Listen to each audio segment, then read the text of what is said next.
You're watching Iowa Live. Everything local, entertaining, and meaningful in Central Iowa is right here on Iowa Live. We are here at Wakonda Club, the Principal Charity Classic. The activities have begun, and we have somebody here who's played here once or twice. Scott Parel joining us right now. How many times have you been out here at the Principal Charity Classic, do you think? I think since 2016, so this is probably my 8th time. Well, maybe 7 since we didn't play COVID year, maybe. But yeah. But Scott has an incredible story to tell here real quick. You've been here, we said 8 times or so. You've been knocking on the door for taking home the big trophy. Do you think we can do that again this year? I'm hoping so. Yeah, not knock on the door, knock the door down, right? Yeah, I hope so. You know, if I can keep from getting in a playoff with Kevin Sutherland, I might have. But yeah, I've been close a few times. I love this place. I love coming to Des Moines. Made good friends here with Principal and with the area, and it's just been fantastic. Yeah. What do you like so much about Des Moines? Because we hear that from a lot of the people on the Champions Tour. Well, I mean, the people are just super friendly. You know, I'm from the South. I'm from Augusta, and, you know, most people in the South are pretty friendly, and these folks here in Des Moines are just super, super friendly. Everybody's, you know, always saying hi and smiling, and it's everybody's having a good time. Yeah, but we want to tell everybody a little bit about your story, because you didn't travel the normal route to get to where you are right now. Give everybody an idea of what it took for you to get where you're standing right now here in Des Moines. Well, it took a lot of luck, but yeah, you know, I didn't turn pro, right? I didn't even play golf in college, so I didn't turn pro in college until after I had 10 years in the IT world. I had a computer science degree, and so you were writing code. I was writing code and doing databases and all that kind of good stuff, and played a lot of amateur golf. I had a couple of good summers, and guys at my club were like, "Hey, you know, you got to think about turning pro," and I'm like, "I can't. I got a wife and 2 kids," but they convinced me to do it, and so you know, my wife likes to say I'm a 20-year-old. It took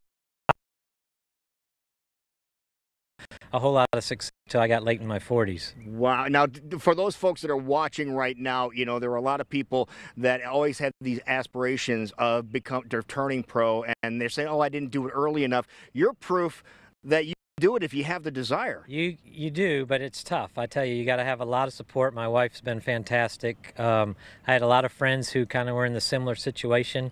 You know, their wives just said, you know, look, you got to come home and be with the family. We're tired of you being gone all the time and not playing for, you know, significant money, and not really being able to pay the bills like I need to be. So my wife's been super, super supportive, had a lot of support of friends and family. So now your wife Mary, right? My wife Mary, yeah. Is she really the one that said, you better go do this? She did. She was the one. You know, obviously I wasn't going to do it without her approval.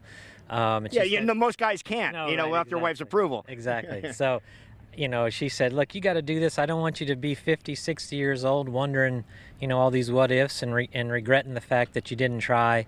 And she's always been, you know, I like to say she was my sponsor. You know, a lot of guys, you know, they turn pro and they have their sponsors.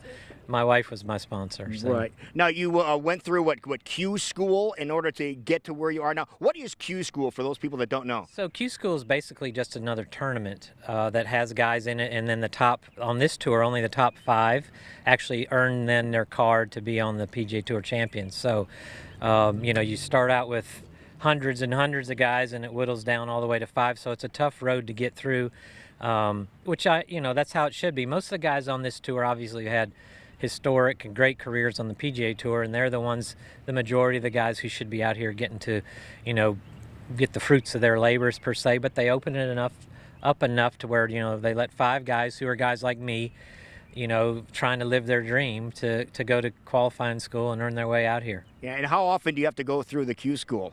So if I look, like last year, I didn't keep my full status. I finished 51st on the money list. So I went to Q school last year at the end of the year, and unfortunately I didn't get full status, but my status, you know, from last year was good enough to get in some events. Yeah, so you're pretty well set now, right? For a little while. For a little while. You know, it's going to be more of a week-to-week thing for me right now, but you know, I've gotten to play in so many of these events and gotten to know so many of the tournament directors. I'm lucky enough this year.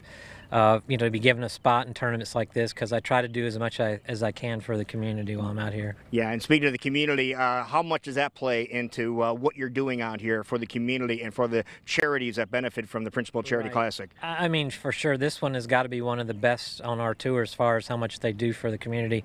I forget how many millions of dollars Steve told us on the first tee that this is raised for the local charities, and that's what this is about. I mean, these guys that come out here, they don't, most of these guys don't need the money. They don't need to be doing this, but they know that the good that tournaments like this do for the local area, and especially here in Des Moines. Okay, so